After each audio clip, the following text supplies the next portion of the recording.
Thunder rattled my windows that morning, and I figured a storm was rolling in. But when I stepped onto the porch, I saw a yellow bulldozer carving a 10-foot trench around my whole property. A muddy moat like I'd been put under siege. And at the far edge stood Pamela Knox in a bright red jacket with a clipboard. Like a badge calling across the ditch.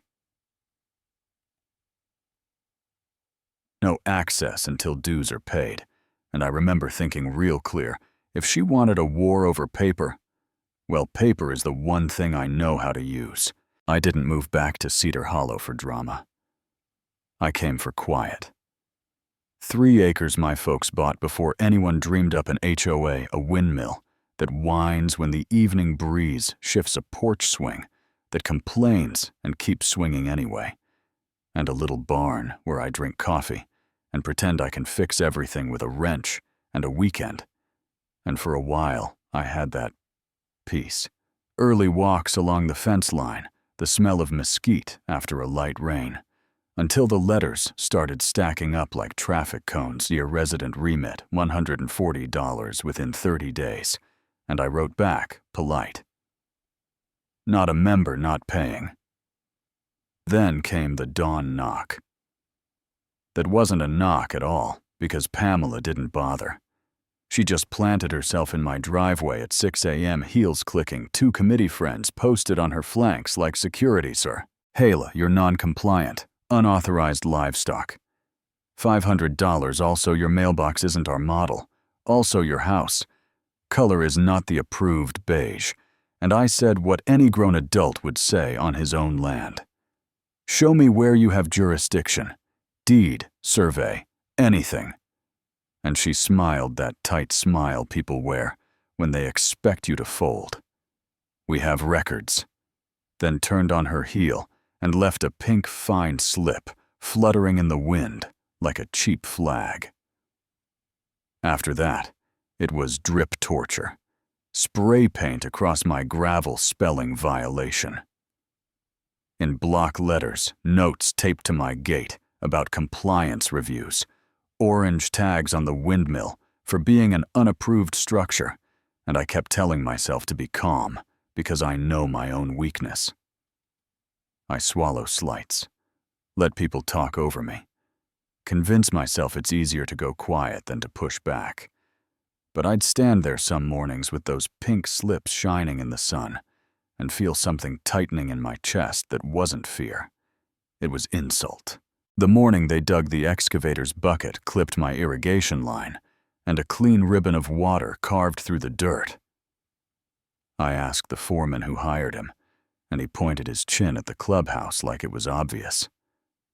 Board-approved safety barrier, and Pamela called cheerful. As you please, maybe next time you'll answer your mail. And I said soft, because anger's useless if it isn't pointed, Pamela. You're going to regret this, and she laughed. You can't beat the HOA, which you know what I mean is a funny line to throw at a guy who buys distressed notes for a living. 2 years back on a Friday night with too much coffee and not enough sense. I bought the defaulted clubhouse loan for pennies because I was curious, and the numbers were screaming at me. Then filed it away under just in case.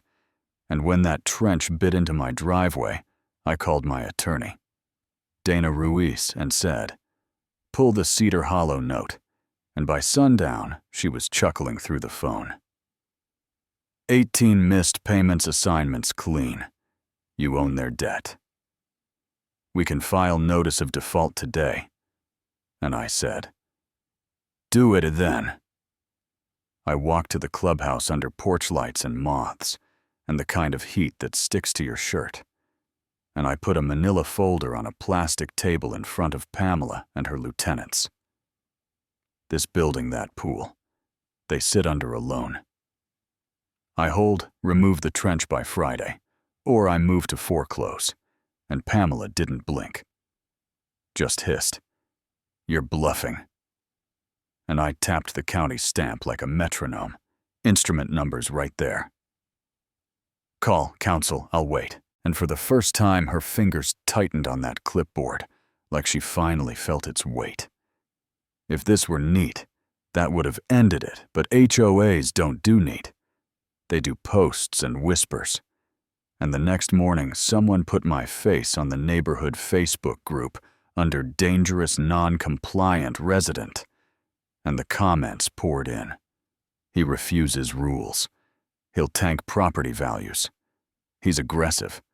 And I sat on my porch and let out a laugh that stuck in my throat, because I've been labeled a lot of things. But aggressive isn't usually one.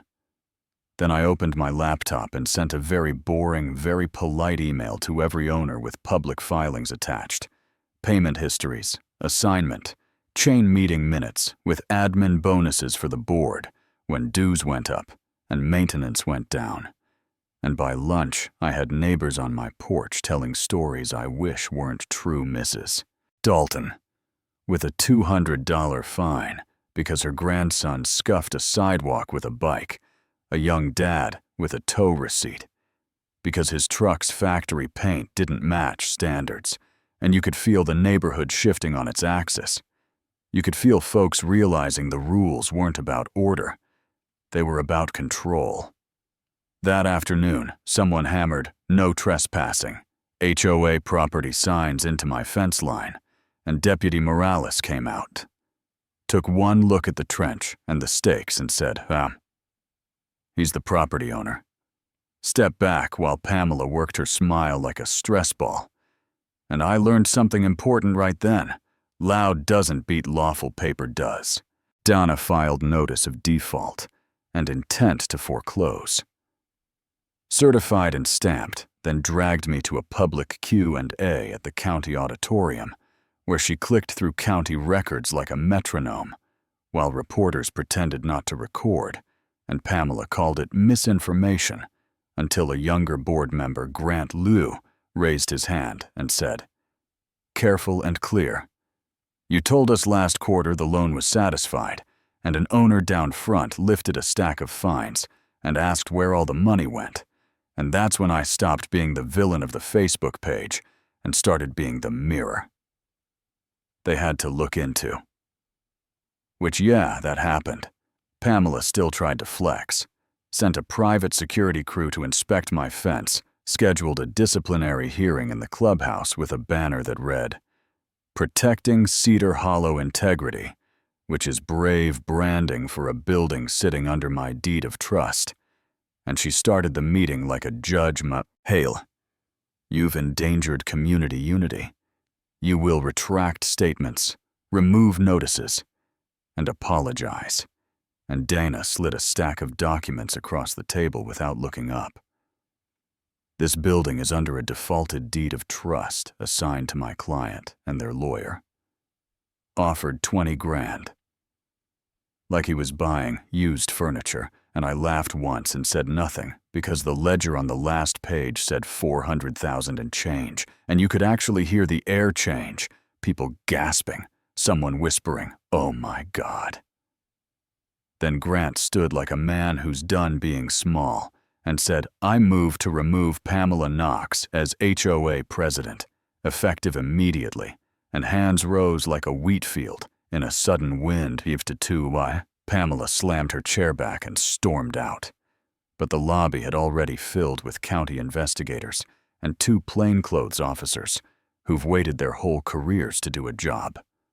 Quiet and right, and Investigator Avery Cole held up a folded paper and said, "Knox, we have a warrant for association records regarding a quit claim transfer to Knox Vista LLC and potential forgeries. Please step aside, because someone had emailed a scanned deed with signatures that didn't match and dates that bent around meetings that never happened." And for the next hour, the county boxed files and tagged laptops and peeled a faded banner off the wall, while the neighborhood stood in the heat, holding up phones like candles. And when Pamela came out between 2 officers, with her jaw locked and her hands cuffed behind her back, she looked smaller in a navy blazer than she ever did in red. And she turned toward me and said, "Through her teeth, you think you won?" I looked at the ghost ring of dirt around my place and said, "No. I think you fell into your own trench and a camera flashed, and the windmill on my land gave a long, tired sigh that sounded a lot like relief. People ask why I didn't throw a party, why I didn't string lights across the drive and grill steaks and blast Springsteen. And here's the truth. This wasn't a celebration. It was a correction. It was gravity doing what gravity does. And it left me grateful and sad. At the same time, grateful because the bullying stopped. Sad because it was that easy for titles and clipboards to turn neighbors into opponents and rules into weapons. And that part keeps me up. Sometimes. You know what I mean. That night I found a letter under my gate. One neat sentence. I still believe I was right. But maybe I dug too deep. No signature. Maybe hers, maybe not. And I slid it into a drawer. Not because I needed the souvenir, but because it reminded me that control can feel like air to some folks, and when you take it away, they panic, they lash, they lie, and then they fall. The trench is filled now. The irrigation's fixed. The pink slips stopped breeding. The paper did what the paper had to do, and I sit on my porch with coffee and watch the sun hit the windmill blades. And I think about how easy it is to label people. Non-compliant, dangerous, aggressive. And how much harder it is to walk up a driveway, knock like a decent human, and ask a question straight. And I wonder if an HOA falls. Who keeps the peace, the loudest neighbor, the mob? With its rumors, the law with its slow, cold hands. Or do we finally learn to look each other in the eye again, without a banner telling us how? Tell me where you stand. Did I go too far, or not far enough? Is Pamela a villain, or just a person who loved control more than she loved neighbors? Do HOAs protect or just pick?